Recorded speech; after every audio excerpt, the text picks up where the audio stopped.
Pinasaya tayo ni Yaya at Angelina sa huling season ng nakaka-addict na Hole in the Wall. Walang patid ang naging laglagan, basaan at palambutan ng katawan tuwing hapon. Ngayong Lunes, 8 buwan matapos magbakasyon, nagbabalik ang pinaka-exciting at pinaka-hilarious game show sa GMA with new challenges, new antiques, and new characters every week. From the indefatigable comic duo of Augie Alcacid and Michael V. And to tell us more about the latest season of Hole in the Wall, live ngayong hapon sa Star Talk TX, our multi-awarded and multi-talented kapuso, Michael V. Laglaga na!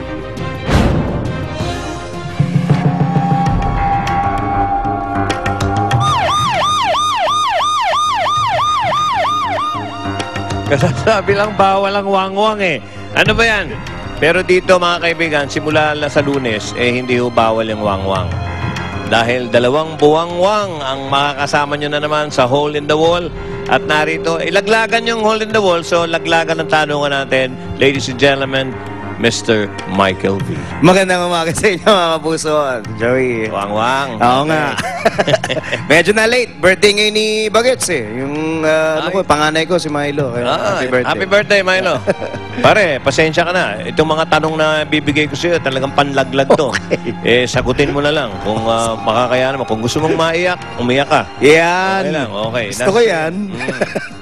Ito yung unang tanong, lumabas ito bilang isang blind item. At ako'y, hindi naman ako nagulat. Pero dumaan sa tenga ko sa aking kaalaman na ayon sa isang broadsheet, nagsimula ito ron hanggang sa pinangalanan ka na ikaw yung taong binabanggit, na ikaw ba pwede mo nang sagutin to ng oo o hindi? Tinangka ka bang ipirata ng isang malaking himpilan upang maging host sa isang noontime show?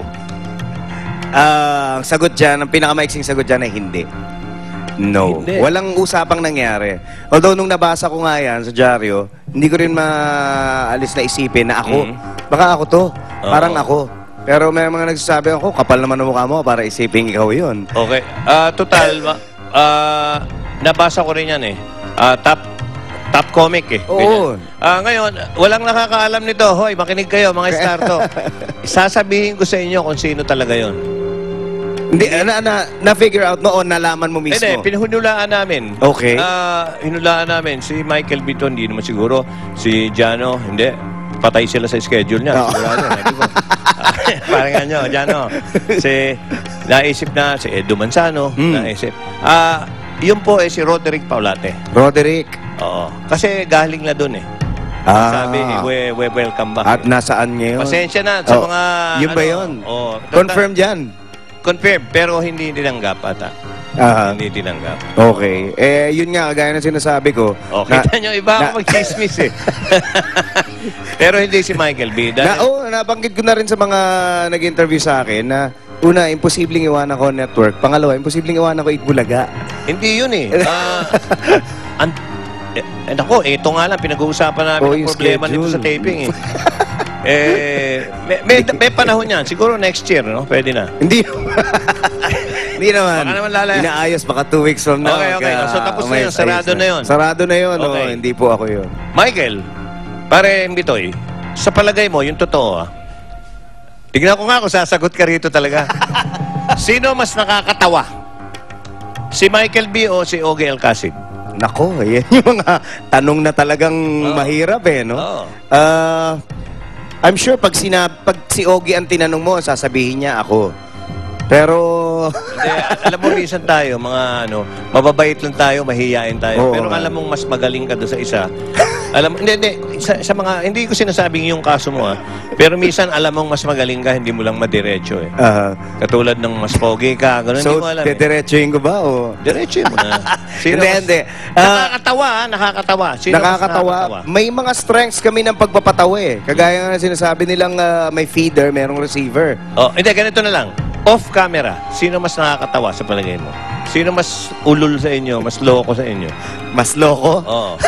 Diba? Dalawa yung ibig sabihin ng loko. Si Augie, Si Augie. Loko sa TV, malamang ako. Oo, pero pagka hindi sa TV, malamang si Augie. Sa Augie. personal, Augie. Totoo yan. ayan. Hindi, ito, in all honesty tuloy na. Parang gusto mo Mara-write up kumanta. na naman ako. Honesty. In all honesty, si Ogie, mas nakakatawa behind the camera. Talagang ano yan, yung mga hirit niya na minsan nga nakakaumay na eh. Pero sa sobrang nakakaumay, nakakatawa. Ito ngayon, okay. So, mahirap talaga yun, okay. Alam ng lahat na highly identified si pare Ogie mo, nabanggit mo, kay Noy Noy ngayon. Oo. President Wala, Noy Noy. napaka-aktibo Okay. niya sa mga... Alam din ng lahat na ibang kandidato ang inendorso mo. Nakalimutan na nga eh. Pero inendorso mo ng eleksyon. Hindi ko nakakalimutan Oo, okay. Na hindi medyo pinalad. Medyo na tersera ata or something. Ang tanong, posible ba na mag-endorso ka ulit ng isang politiko sa mga darating na halalan? Hindi imposible eh. Ah. Kasi ako naman, unang-una, kaya ako inendorso si Senator Villar dahil naniniwala ako dun sa mga pinaniniwalaan niya. Dun sa pagkatao niya mismo. Actually, hindi naman daw ikaw naka-ano dun eh. Ang?